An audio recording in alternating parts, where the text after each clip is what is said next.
maybe left to right, if you could each identify yourselves and give us your position with the hospital. My name is Mel Pendleton. I'm a charge nurse in the emergency room. My name is Dr. Jim Smith. I'm medical director for the emergency department. My name is Elisha Pepke. I'm director of cardiopulmonary. Danny Smith, RN coordinator in ICU. Thank you. Alrighty, so I guess just tell us your thoughts on being some of the first people at Great Plains Health to get vaccinated. Fortunate.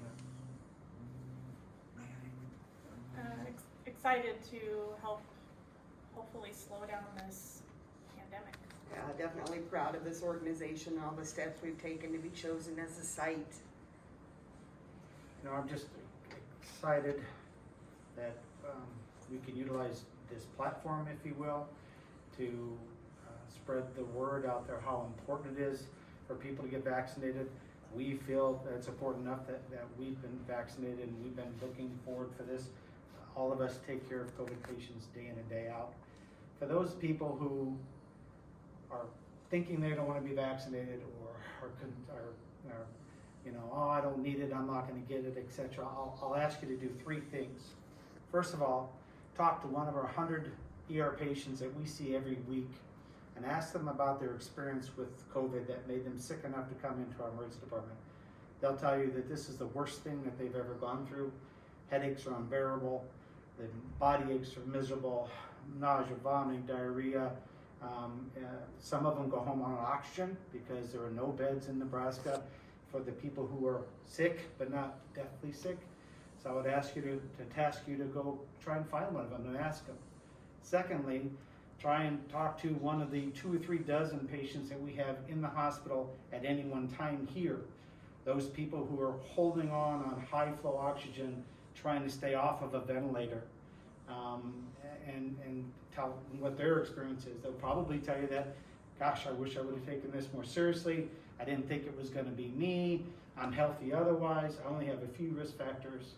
And then lastly, I'll tell you to talk to one of the family members of the almost 1,500 patients that have died in Nebraska from this so far. And those family members may tell you that, I feel so terrible.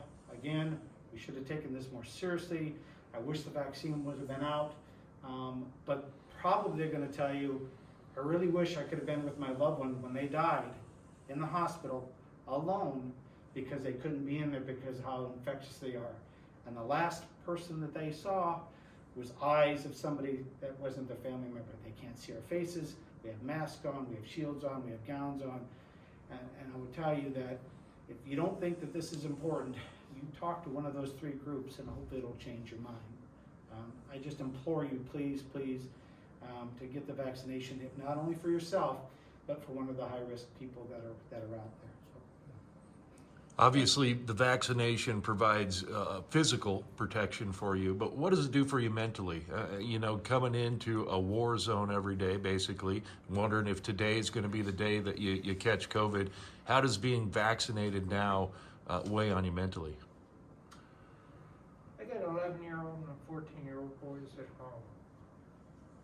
When COVID first came out, I didn't go home for 6 weeks. I was afraid to give it to them. We had never seen it.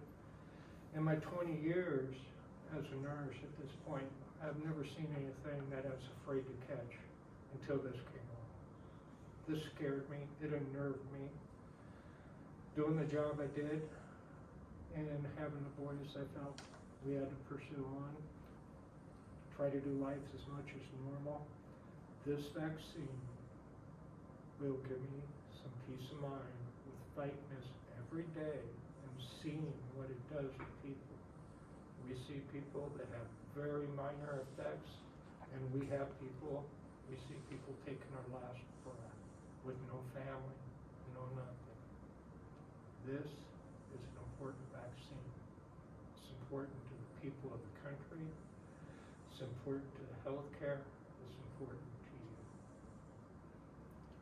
I was talking with Danny, I'll let Danny elaborate on this, but we're standing in line getting our vaccine, and she comments to me, oh, we had another one die yesterday and another one die the day before. And the effects on respiratory therapy and nurse, because they see these patients every day and they're in there, and I'll let you speak to that. Yeah, like I said, we're excited that hopefully this will slow this down.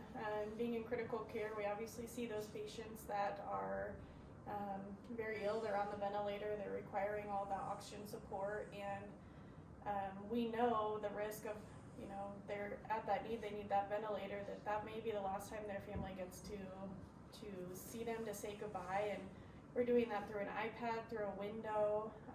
So it's very emotionally taxing on us nurses there at the bedside, being the family, the nurse. You know, there's RTs, there's nurses in there, and that's it.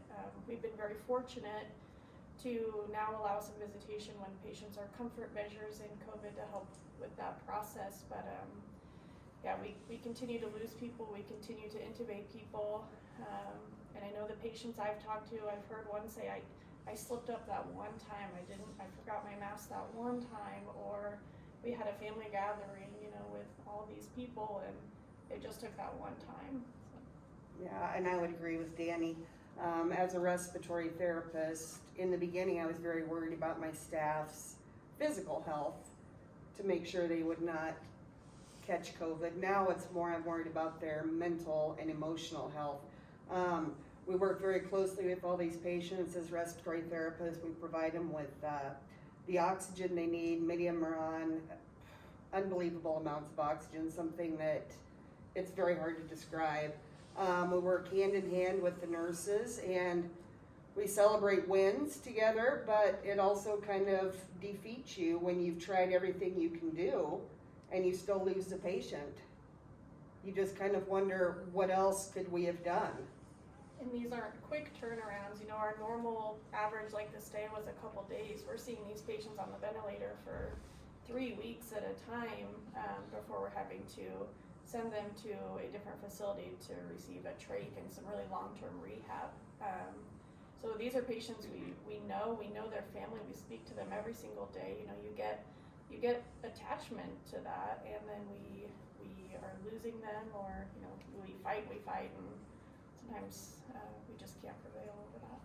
And you know, in the beginning, my respiratory team, or even through this all now, they have said, hey, this is healthcare. This is what we signed up for. I don't know if this is anything that any of us ever thought we would experience in our healthcare career. Alicia, you've taken more than a few vaccinations in your life, I'm Absolutely. sure. Did this feel different? I don't mean by the stick, but I think it was, you know, majority of them I know they're meant to keep me healthy, and they're kind of I don't know, preventative. This one, to me, I have been excited for the last week, knowing that I was one of the chosen few that were asked to participate in the first go-round. So it was it was not painful at all, but the feeling I had was just kind of excitement. I want to share this with all my family and friends and say, hey, guess what? It's happening now. It's happening in Great Plains Health, and I am excited to participate in it. same question, Danny. Did this feel different? Definitely. I feel like we're a part of history here, you know, helping to slow this pandemic down. And yeah, I don't know that anyone's ever excited to get poked, but I was excited. It's, it emotionally felt really good. And I'll echo what Mel said, that, you know, I graduated from medical school in 1988, so I've been doing this a long time. You think about it, most of us, although you guys are youngins, have lived through HIV, right? We've lived through hepatitis C, the MERS. I mean, we've been through all of these new viruses and new bacteria and all this stuff that have come across and attacked our patients. This is different. This is like nothing we've ever seen before. We have bad flu seasons, but even the worst flu season isn't like this. This is different, and I'm just glad I have 4 children. And my kids have been texting me because they worry about me every day. I'm 59 years old, so I'm getting into that risk group. And so this is a relief for my family that I was able to do this. And like Mel, I stayed away from my wife for the first several weeks until we got the rapid test. And then we knew at the end of the shift who was and who wasn't. And I'm not worried about the person that we know who has it. It's the one that let your guard down because they have an ankle sprain or something that you end up cross-contaminating. So it's empowering, that it help us with some confidence to be able to not worry about taking it home. And so eventually when you guys get through vaccinating those here and you can start helping out other hospitals, what are your thoughts on being able to kind of make that connection with other healthcare workers during this time?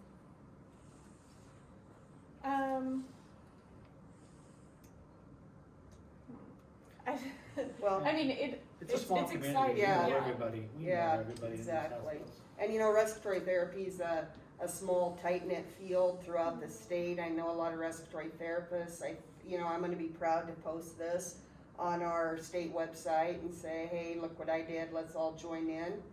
We need to make this, safe or show everybody that this is safe, take the lead, set an example. And I think Great Plains Health has done a really nice job through this COVID thing. We're very fortunate to have Dr. Freitas leading our team, and we're doing all these trial medications. So to be one of the hospitals first receiving this vaccination, I think it would be great to really reach out to those other small community hospitals and continue to be the lead through this COVID process. Can I add one more thing here? I know this has been going on for the last 9 months, and I know a lot of people that I talk to feel like it's being over-sensationalized. They kind of tune a deaf ear to it now. They don't really pay that much attention to it, but I really wish the general public could spend 10 minutes in the shoes of a healthcare worker and see what we experience on a daily basis, and then they would realize that this pandemic is real. The shoes, the gown, the N95, Yes, the goggles, the surgical mask over it. I mean, our hair coverings. It's hot. We cover the majority of our body in fear of taking it home, and it's hot. It's miserable. You're in those rooms for long periods of time. So.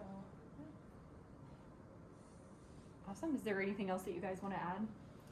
I just want to thank the media. This is important, and what you are doing here is really important. And I personally want to thank you for coming today and for being supportive of this process, and my colleagues who we love each other, and we want the best for everybody. So we're really excited about our coworkers being able to get this. I mean, respiratory therapists, they're probably the highest risk. I mean, this is aerosolized, so they're there putting the BiPAP on, doing this, and so I'm just so glad that my friends have an opportunity to be protected, and thank you for sharing this with the general public.